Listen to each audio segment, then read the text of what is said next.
Thank you for the organizing committee for inviting me, and thank the chairman for correctly pronouncing my name and also my university's name. This lecture is dedicated to Heinel, who is not only my master, but many of the theorems and conjectures of this lecture were given by him. So the first question, somebody asked me already, that what is a set mapping, as this is not that well known as it should be.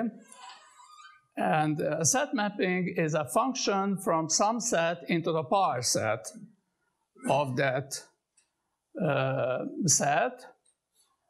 And typically what we are interested in, what free sets can we find? A set is free if it is a subset of the underlying set, and no two elements are in the relation that one is in the image of the other. Another way of thinking of this is that so here is the underlying set, and if X is an element, then we draw an arrow from X into the elements of Fx, therefore giving a directed graph. And the question is that if we have such a directed graph, how large an independent set we can find in it. Oops.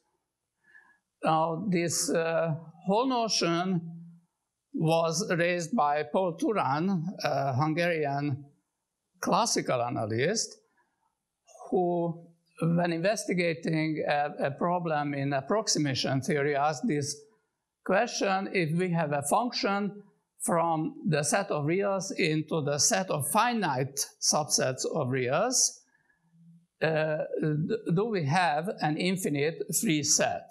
We needed solving some problem.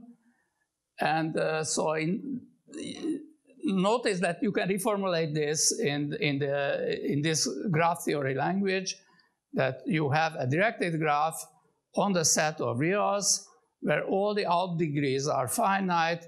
Is it true that there is an infinite independent set? And then, as a famous mathematician would say, much activity follows. So a lot of people started working on this, notably Paul Erdős and his friends. And various theorems were already proved in the 30s. The fundamental theorem was eventually proved by Heinel, which says that if kappa and mu are infinite cardinals, kappa is bigger than mu, and F is a set mapping from the elements of kappa into the subsets smaller than mu, then there is always a free set of size kappa, a maximal sized free set. This is the most we can hope. Notice that this is short. If mu is kappa, then this is false, because then you just well order. Well, actually, kappa is already well ordered, sorry. So if alpha is an ordinal and F alpha is just the set of predecessors of alpha, then it is a set smaller than of cardinality kappa, and there is no free set of size 2. So this is just the exact notion. And let me just tell, here the case when kappa is regular is relatively easy, so one can just figure that out. But the hard case was when kappa is singular, and so Heinel had a certain proof of that, and one day I found a different proof for that, and I was sure that somewhere Scheller had that proof, because the proof went very shallow type. Try building up an independent, a free set, and if you cannot reach size kappa, then remove the whole thing from the underlying set, and just keep repeating. And then somehow you find that it cannot be many times that the set is of cardinality less than kappa. So only the task remained to find in Sherlock's paper an occurrence of this proof, which was a little harder than finding a proof. And eventually I found in his first book, the 78 book on the countable model, the model, classification of models for countable languages. It was in the appendix where he collected all the combinatorial effects he needed. So. Now, there were many variations of the original Turan question, many of them all on the set of reals. So although this is a real set theoretical question, it is meaningful to ask on the set of reals if you change some of the parts. I only mention one. Bagemir proved that if we have a set mapping on the set of reals where fx is always nowhere dense, then there exists an everywhere dense free set. And now, the interesting is that in his proof, there is a reasonable proof that anyone can find out in some time, but that's a transfinite recursion on omega steps. And there is no way to continue. So if you change R to a higher version of R, this is just, you take all the 0-1 sequences of length kappa and make some conditions which are natural to get rid of a least element or largest element or empty intervals, then this is the definition of R kappa. And here, this is lexicographically ordered, so we have the notions of nowhere dense or everywhere dense, etc. things, and then essentially the same question can be raised. And Bagemir proved that if you have a set mapping on R kappa where fx is nowhere dense for every x in R kappa, then there is a free set of cardinality kappa which is weaker than saying that there is an everywhere dense free set. And I tried to figure this out, and I proved that there is always an everywhere dense free set, and the trick was that I assumed 2 to the kappa equals kappa plus, which corresponds to CH in the real case, and then you have something like a losing set. A losing set in the real case is a set where whose intersection with every nowhere dense set is countable. So in this case, you work on the losing set, and then the images of the points not only nowhere dense, but they are small. So you have you are in a better position to work. And then I stopped. I had no idea how to get rid of the condition of 2 to the kappa equals kappa plus, and I asked Sarah, who immediately answered that the solution is that you should collapse 2 to the kappa to kappa plus. And that works because nothing changes, okay? If you collapse 2 to the kappa to kappa plus the usual way, then no new kappa sets are defined, so the whole thing just remains the same. You can work and you are done. And then go back to to the ground model. Well, I learned something.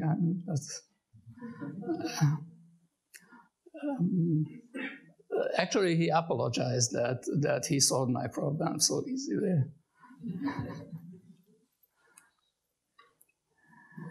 Now, there's various variants of the set mapping questions, and one variant is if you the function is not on the points of some cardinal kappa, but on the R tuples, R element subset for some finite R. And in that case, freeness is defined the exact same way. A set is free if you take R plus one element, then the last element or any of the elements is not in the image of the remaining R. Good.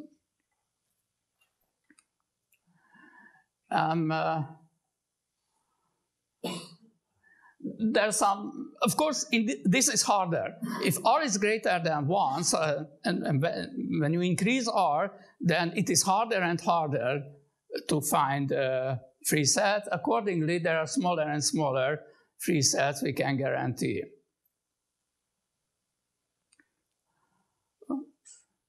Now, there is a famous theorem.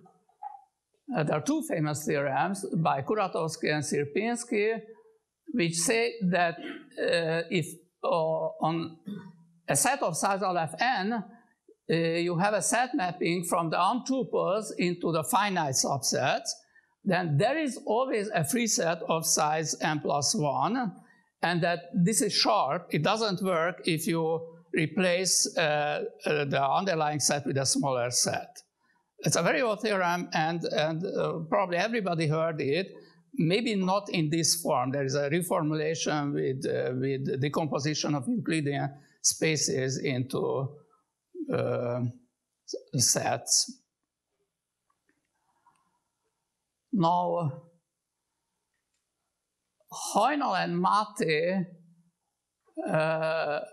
Attila Mathe worked on the following, that is it true that we have not only, what I don't remember, so we have a free set of size n plus 1. Is it true that we have free sets of larger size on the first statement? Oops. And András Heinel and Attila Mathe proved that if n is 2, so we are on omega 2, and to every pair we associate a finite set, then there are arbitrarily large finite free sets. And Heinel, with a big effort, proved this even for 3. In omega 3, we associate with all the triples some finite sets, then there are arbitrarily large finite free sets, and then he stopped. He tried to prove the same statement where all 3's are replaced by 4's, and he could not. And here is the reason why: because it is consistent that there are no arbitrary large finite free sets for omega 4. There is a model of where there is a set mapping from the 4 tuples of omega 4 into finite subsets of the same set, and there is no arbitrary large finite free set. There is some number, a huge number actually, a huge finite number, that there is no such free set. And even for omega n, this is true. So for if you increase the underlying set to omega n from omega 4. Now, let me return to this. It is consistent that there is a set mapping on omega 2 from the pairs into the finite subsets, so that there is no infinite free set.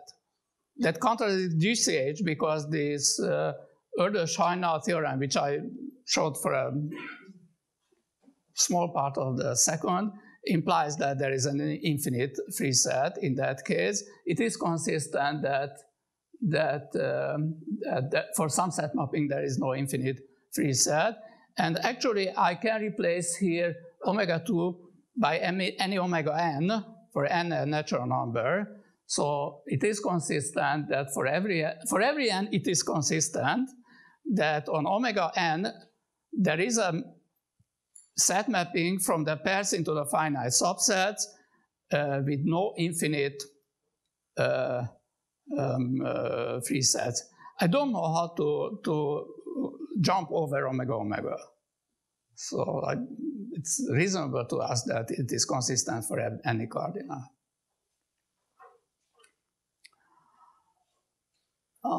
Here is a surprising theorem. Gilibert improved the original, what was that, Kuratowski or Sierpinski result from n plus 1 to n plus 2. This is interesting because we know that there is a certain, at least for n equals 4, there's a certain huge number so that you cannot write that number here in the place of n plus 2. And there are some positive theorems here. If you have if you are in omega n and map the R tuples into finite sets, then there is always a free set of some size, and this is some kind of a, I don't know, I think this is an exponential or super exponential function. So now we have two bonds, an upper bound and a lower bound, which are far from each away. And after this, it is reasonable to ask where the truth is.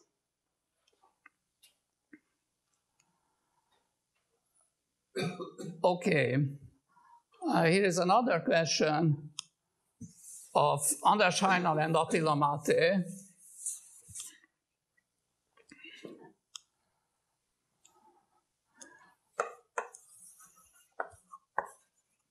Here is omega 2, and we consider set mappings on the pairs. So for every alpha less than beta, f alpha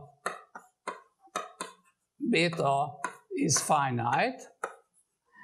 And they realized that if we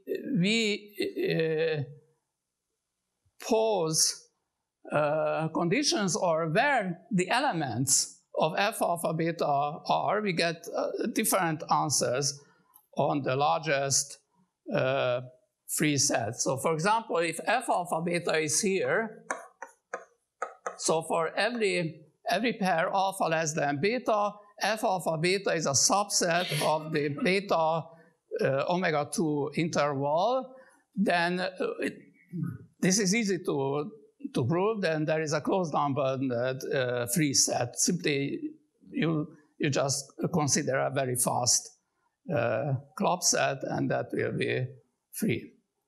Now, what happens if f alpha beta is here? So between the two elements we are considering, alpha and beta, well, then if GCH holds, then there is always an uncountable free set. This requires an argument, and essentially what you do is you apply the proof of the Erdős-Rado theorem, not the statement, but the proof. So here you can get Aleph 2, here you can get Aleph 1, and as one can guess, if the images of the pairs are always smaller than the smaller element in the pair, we can only get an infinite free set. So this obviously establishes a pattern. And the question is it true what we see? So the lower you go, it is the harder it is to build a large free set. GCH is always supposed here because just otherwise it is not true that you can get an infinite free set. And I spent some years in finding the right statement. And here is the definition. If you have a set mapping on some cardinal lambda on the R tuples, then we say that it is of order mu naught, mu 1, etc. Mu R, if it is true that if we have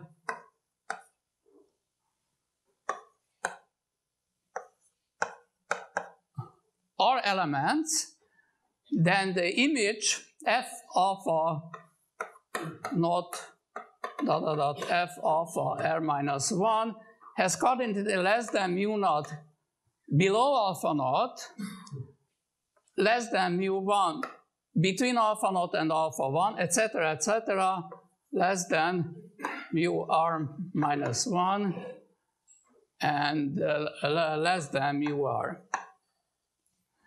So you simultaneously put conditions, upper bounds on the size of the F, the R tuples on the different intervals. And the theorem is the following, that if you have a set mapping of order kappa, so here it is less than kappa plus ... and here less than kappa plus R, and lambda is kappa plus R, then there is a free set of order type kappa plus R minus 1. And this is sharp in the sense that if we impose the same condition, then there is no free set of order 1 more, kappa plus R. Yeah, those zeros must be 1s because the condition is that less than 1. Yeah, sure.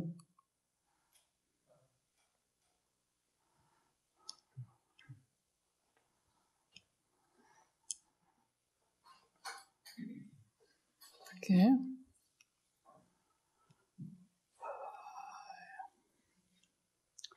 And if you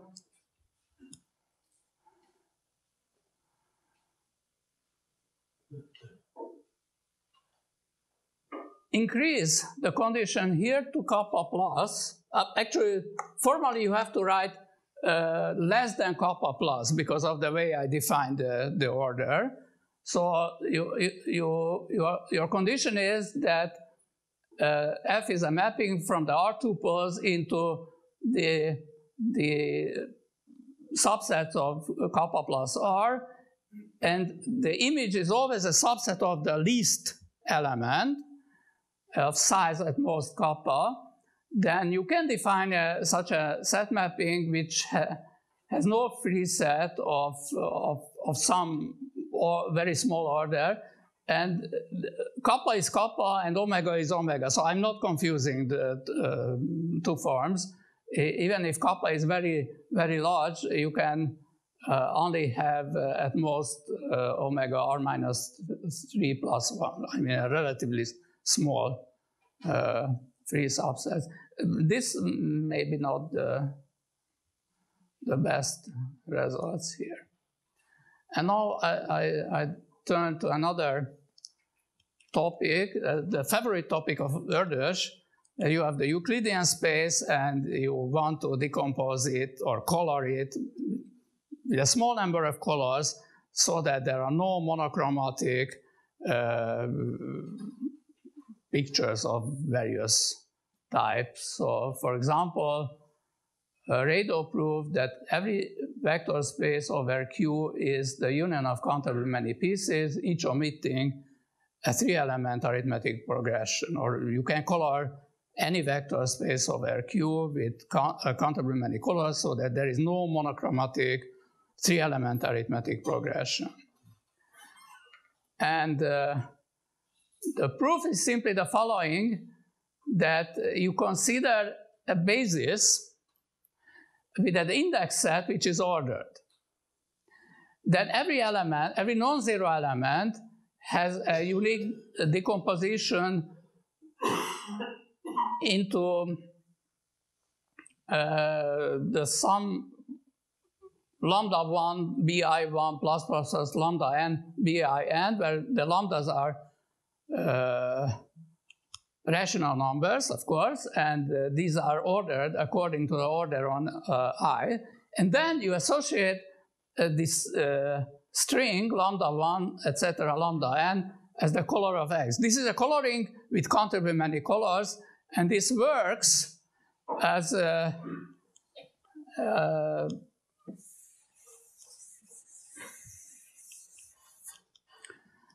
that can easily be seen. So assume that we have an arithmetic progression formed by 3 elements of the same color, and consider the first column where something is non-zero. So for example, X has, of course, the coefficient in the first coordinate where something happened can only be lambda 1. So in this, all 3 vectors have coefficients either lambda 1 or 0. So lambda 1, 0, negative 2 lambda 1, that's no good because that sum is not 0. The only way that you can put together by taking 0 and lambda 1s and add up the first or the second and negative 2 times the third is that here everywhere you have lambda 1. So this is minus 2 lambda 1 and you get 0. Okay, so this is the only way that we can prove, we can produce a 0 coefficient of some basis element here. And then you get rid of the first column and proceed. So then you go to the next interesting column and have the same argument. Now, this is bad. This is very bad because for me, the natural way of proving this theorem is the following.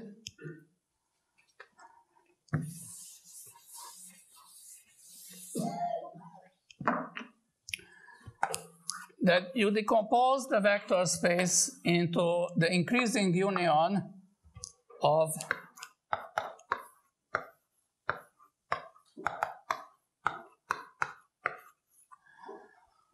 subspaces.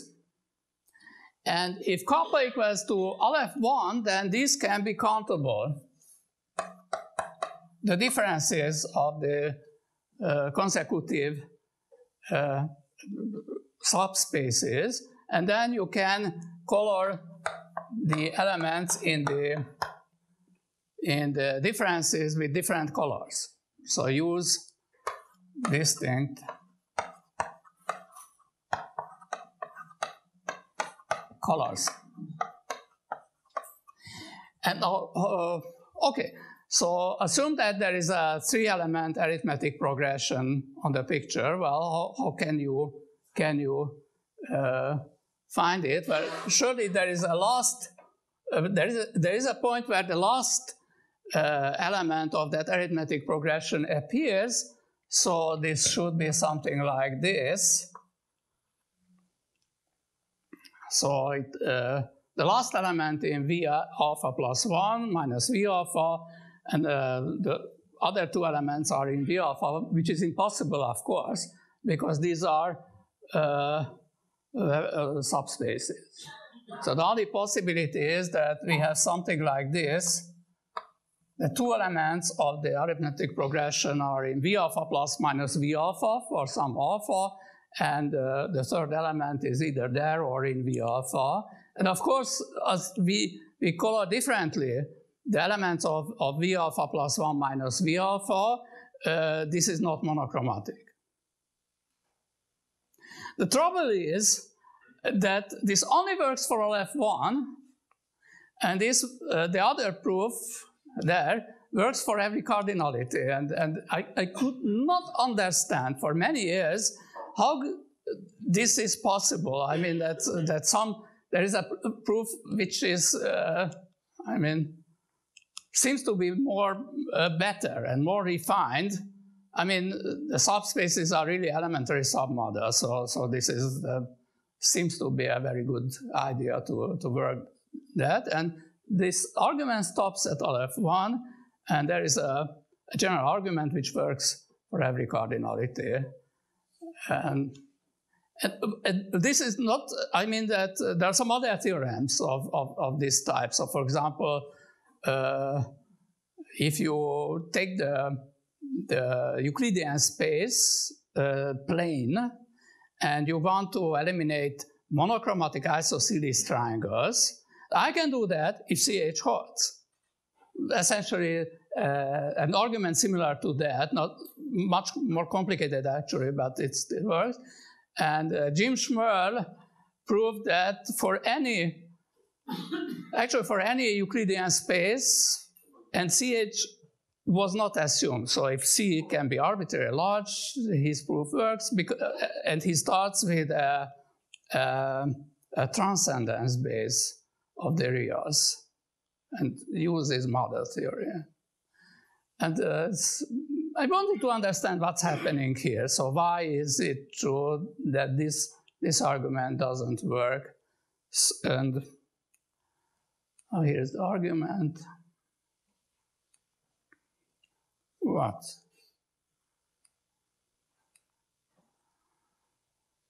And now, here's what came out. First of all, what we really have here is a system of three-element sets, but the arithmetic progressions of length 3. And basically, we prove something on that hypergraph.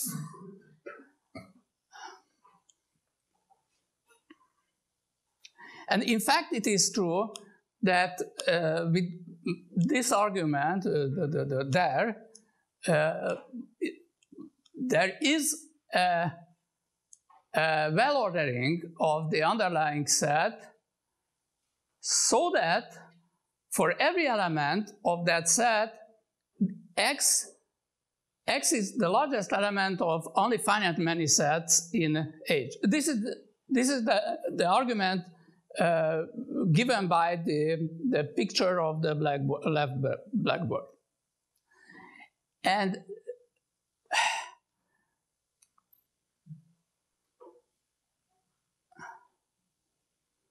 yeah, let me emphasize that that argument works only for LF1.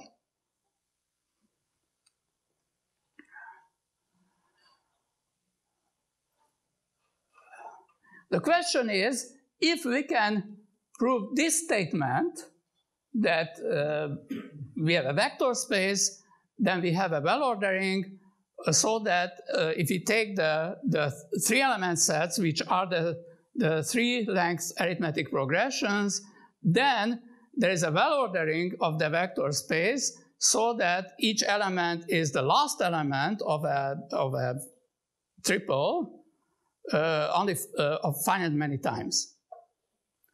What's the set system? There's a system of three-element sets, exactly the three APs. And the theorem is that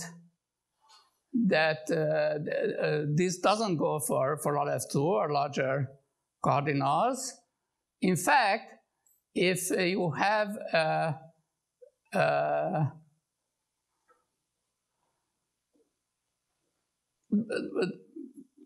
this well-ordering fact can be reformulated in the language of set mappings. So the statement is that if you have Aleph n and you have a well-ordering so that each element, then, I'm sorry, I cannot read. So if you have a vector space of size Aleph n, then there is a well-ordering so that each element is the last member by the well-ordering of only finite many arithmetic progressions of length n plus 1. But this is not true if you increase the size of the vector space. So basically this says that that argument cannot be mended for something different to prove the theorem for Aleph 2. And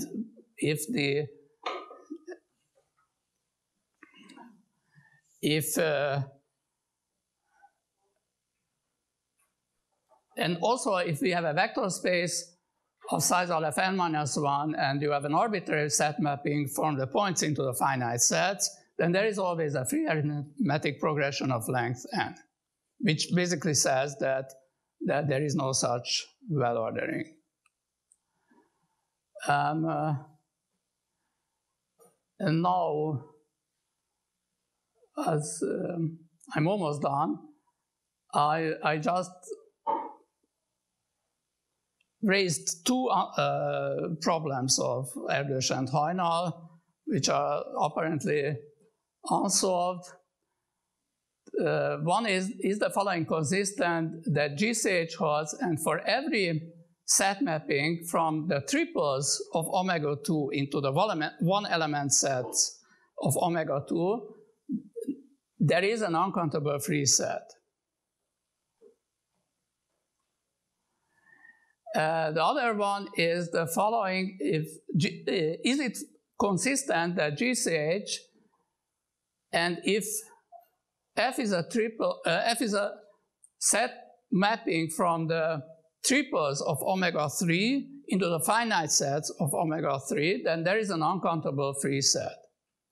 The background is the following: the negation is consistent. I mean GCH plus the negation of that statement, and that was proved by Heinel and Attila Máté with some Morris type argument. I mean that start with a Kurepa tree and do this and that, and that suggests that there is a proof of problem 2 with collapsing large cardinals. So take something and turn it into omega 1, etc., etc. But I'm not familiar with those methods, so I ask.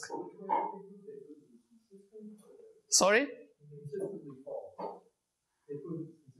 Yeah. So GCH, let's see problem 2. GCH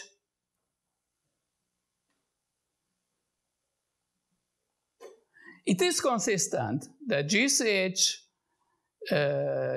is true, plus there exists an F of that type with no uncountable free set. That's true in L. I'm sorry? Is that true in L? I didn't say that. I mean, they force over a Kurepa tree, but probably it is true in L. Yeah.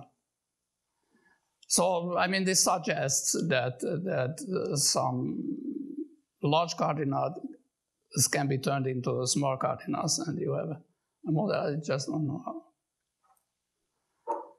And that's it. Thank you.